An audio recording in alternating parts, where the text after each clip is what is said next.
Many of the entrepreneurs that I talk to have absolutely zero clue what essentialism is, and they don't realize how much it can actually transform their online business. Most of your entrepreneurs online, they're so overwhelmed with all these different tools and strategies, and it really just leads them to burning out, inefficiency, and most of them just quit. I actually had a member of mine inside of my Make Once Pro community, and they were juggling all these different platforms, all these different strategies. And I talked to him about essentialism. And I read this book by Greg McKeown over essentialism. And it basically was, taking and focusing on what was absolutely necessary. And so that member that I was working with, we literally cut out everything.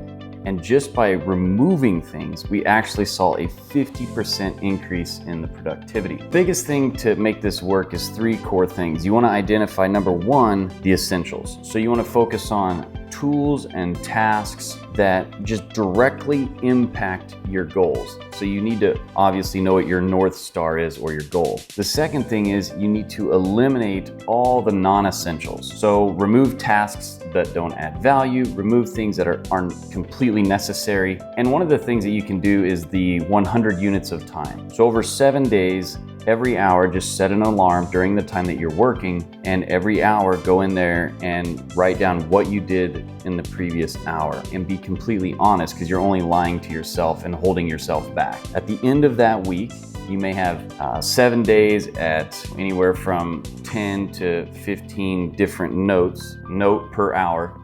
And you would look at those things and you would say, okay, based off what I'm looking at on this piece of paper, what things are getting me closer to my North Star, which would usually be like a dollar amount, and what is taking me further away.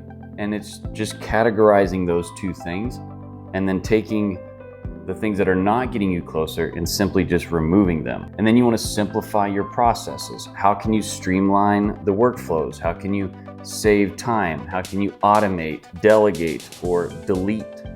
The big myth out there is really that you need to have every tool and strategy available and all of these newest and greatest things in order to succeed. And the reality is success comes really from focusing on the essentials that drive the results and making sure that you're doing the highest payoff activities, the income earning activities, and you want to get those things done the first thing that you do in the morning or the first part of your working day. To recap, you want to adopt essentialism. This means that you're focusing on what truly matters and eliminating the rest.